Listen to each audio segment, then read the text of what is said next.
Ternyata ada ya profesi orang yang jagain hutan gitu. Kayak gimana ya? Dan nyarinya tuh susah Pak Jo, jaga warna gitu.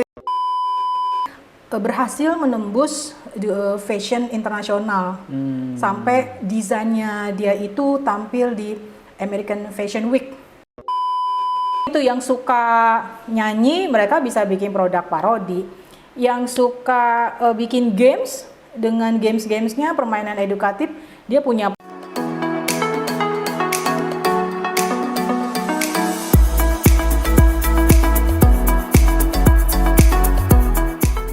Jangan lupa like, share, dan subscribe, dan komen, dan tekan tombol loncengnya ya kalau kalian suka.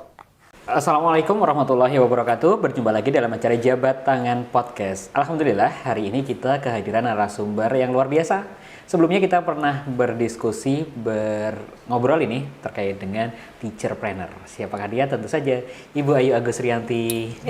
Apa kabar Pak Jo? Alhamdulillah. Bu Ayu sehat ya? Sehat, alhamdulillah. Harus sehat. Alhamdulillah. Bu Ayu nih, kita kemarin kan sudah ngobrolin teacherpreneur. Iya. Jadi guru itu harus punya income dari profesinya sebagai guru ya gitu. Betul. Tapi Bu Ayu ini bukan hanya ngomong saja karena sudah punya produk nih. Salah satu nih produknya teman-teman. Ada bukunya Wujudkan Cita-Cita Anak. Bu Ayu boleh dong minta nih cerita bukunya ini sebenarnya isinya apa gitu. Iya. Buat teman-teman semuanya. Ini isinya teman-teman pengalaman saya Pak Jo waktu ngajar. 100% itu pengalaman saya waktu ngajar. Jadi kebetulan kan di sekolah saya sebelumnya, saya lama di SD ya. Dan itu mata pelajarannya itu tematik gitu. Saya tematik juga ya waktu itu tematik, integrasi tematik gitu ya. Dan di situ tuh saya paling suka banget ngonsep sesuatu berdasarkan tema gitu. Dan banyak dari tema-tema itu yang pada akhirnya ujungnya itu bisa melahirkan profesi atau yang berhubungan sama cita-cita anak gitu. Nah makanya saya waktu itu dari penerbit RX Media itu menawarkan secara umum ya terbuka siapa nih yang mau nulis tema-tema parenting, tema-tema pendidikan. Nah saya berani mencoba ya, diterima syukur, nggak diterima ya udah namanya mencoba. Saya kasih judul Wujudkan Cita-Cita Anak. Saya buat outline-nya, sinopsisnya, alhamdulillah diterima gitu. Dan di antara 6 buku saya, Pak Jo ini yang menurut saya saya nikmatin banget gitu. Karena data-data di dalam buku ini atau cerita di buku ini itu masuk banget pengalaman saya ngajar gitu. Karena masuk banget pengalaman ngajar, dan sisi lain juga sini kayaknya banyak narasumber yang luar biasa ya. Yes, jadi ketemu orang-orang yang luar biasa itu gimana kelanjutannya dari seorang guru kemudian mencari sumber-sumber referensi. Ini kan referensinya dari buku, literatur dan juga dari ketemu orang-orang langsung. Itu gimana dapetinnya itu? Iya. Nah, itu tadi waktu saya jadi guru karena kita tematik ya. Pasti kita nyari-nyari narasumber Pak Jo. Misalnya tema yang berhubungan sama profesi penyiar, profesi apapun, profesi yang unik, ya jaga warna, segala macam yang anak-anak jarang ketemu. Sebagai guru kan karena kita ngajarin di kelas materi itu, kita mau menghadirkan profesi yang berhubungan sama materi di kelas, dan itu bagian yang sangat menyenangkan menurut saya. Hunting narasumber segala macam. Jaga warna itu nyarinya di mana ya? Kalau orang yang senang sama lingkungan hidup, profesinya apa ya, di mana ya? Itu justru saya dan beberapa teman-teman tuh nikmatin momen itu gitu loh. Dan saat anak-anak itu, wow, ternyata ada ya profesi orang yang jagain hutan gitu. Kayak gimana ya? Dan nyarinya tuh susah Pak Jo, jaga warna gitu ya. Kita nyarinya di hutan.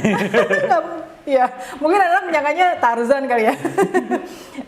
Kita nyari ke Departemen Kehutanan waktu itu, dan ada gitu, dan itu luar biasa dan ngebantu saya banget pada saat saya mencari narasumber untuk buku saya. Jadi saya udah terbiasa nyari link kemana nih, nyari info di mana, pihak-pihak ketiga siapa nih yang bisa saya tanya buat ketemu profesi orang ini yang pas sama profesinya. Jadi memang itu posisinya adalah sekolah memberikan fasilitas untuk misalkan kan cari narasumber dari luar, Iya. tidak hanya gurunya, atau memang itu inisiatif dari gurunya untuk mencari sumber pembelajaran dari luar kayak gitu? Betul. Iya. Jadi wujudkan cita-cita anak ini, Pak Jo, narasumbernya itu saya ambil dari beragam yang memang saat itu saya tertarik pengen kaji dan saat itu juga viral ya. Kayak misalnya gini, waktu saya nulis ini kan masih hangat banget yang di salah satu stasiun TV swasta, di mana ada ajang pencarian bakat ya, yang usianya masih kecil nih, anak-anak usia dini, Oke. remaja. Saya nggak perlu sebut stasiun TV-nya apa, acaranya apa. Mungkin Pak Jo mungkin pernah ikut kali ya, yang dewasanya kali. Gitu. Saya ngelihat fenomena itu jadi perdebatan antara boleh nggak sih anak usia dini kita tanda kutip ya, dia ditampilkan di bahasanya malah eksploitasi ya deh. Iya, antara eksploitasi atau Antara pengembangan eksploitasi bakat nih atau gitu. pengembangan. Nah, saya ambil tuh, saya mau ambil narasumber yang anaknya itu memang ikut gitu. Kebetulan di sekolah saya sebelumnya ada nih anaknya ikut ajang itu, maka saya wawancara orang tuanya. Jadi kebetulan udah saling kenal gitu, itu memudahkan saya. Saya mau ambil di antara kontroversi itu dari sudut pandang orang tua seperti apa sih? Apakah memang senegatif yang orang bilang eksploitasi, atau memang ini salah satu ikhtiar orang tua mengembangkan bakat anak-anak, Mengembangkan, memfasilitasi. memfasilitasi cita-cita mereka gitu. Jadi itu salah satu saya ngambil narasumber ya, saat itu yang viral apa gitu. Terus banyak hal yang saya rencanain waktu itu, juga ada pemain sepak bola yang masih muda banget, Pak Jo, ingat gak sih? Yang daerah Jawa gitu, pemain sepak bola. Dimas ya, siapa namanya? Evan Dimas ya? Oh, Evan Dimas itu masih baru-baru ini. Sekarang masih ya udah masuk ke kategori dewasa untuk masuk. Ya, saat itu dia masih lumayan belasan. Oke. Ya, saya mau wawancara dia maksudnya. Cuma rumahnya jauh. Saya ngubungin KONI segala macam susah. Padahal saat itu dia viral gitu. Ya, lagi-lagi penulis kan harus tahu komersilnya buku ya. Iya. Pasti orang pada kepo, gimana caranya nih biar jadi pemain sepak bola segala macem. Saya nggak berhasil sih, karena aksesnya terlalu jauh dan susah gitu nembusnya gitu.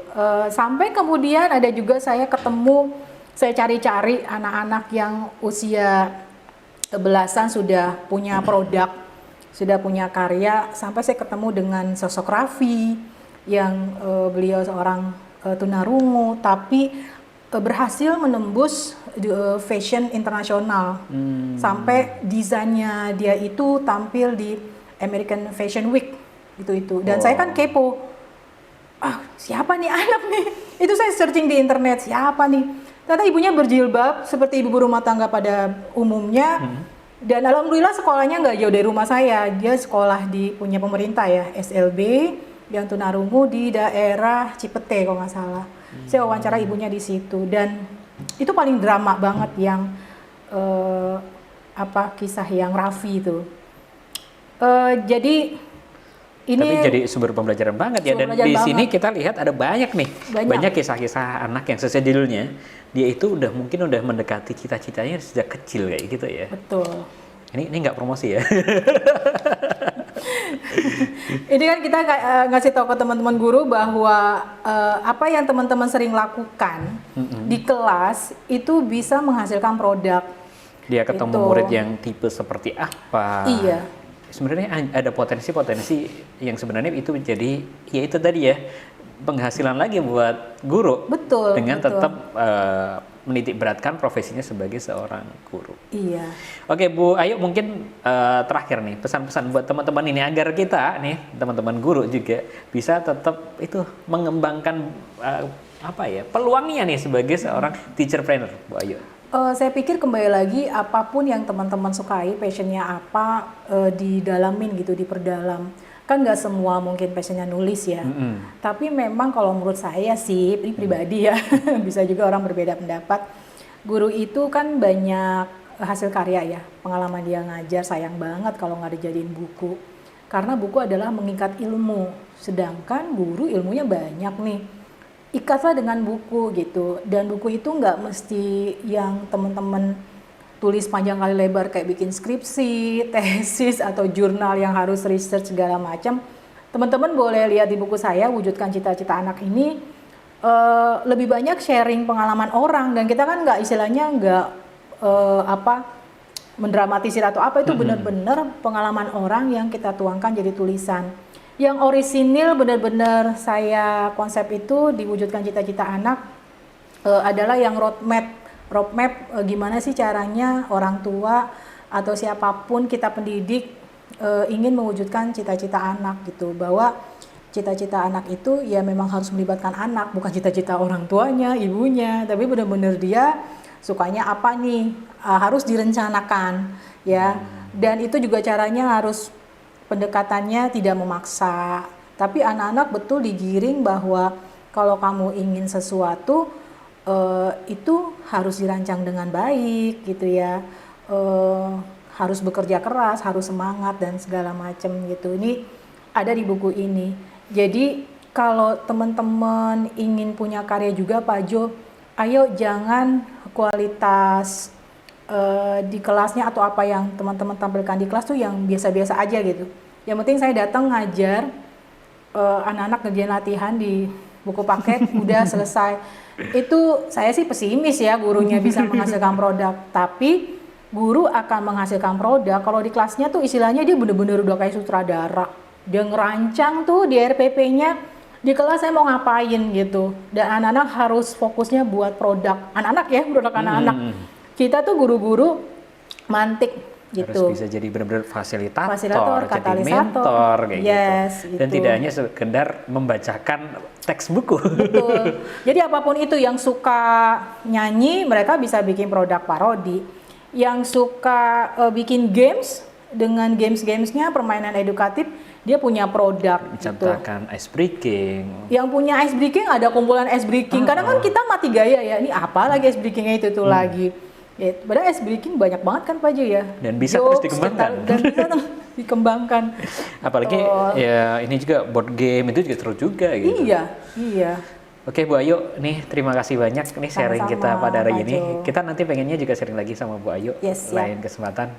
Kita masih produk dari apa namanya hasil karya dari Bu Ayu ini baru salah satunya nih. Kita nanti masih ada buku-buku yang lain kayak gitu. Kita pengen nanti sharing di lain kesempatan. Oke. Terima kasih banyak Bu Ayu. Sama-sama. Sahabat semuanya, kita nanti berjumpa lagi di lain kesempatan dengan Bu Ayu. Terima kasih. Wassalamualaikum warahmatullahi wabarakatuh. Waalaikumsalam.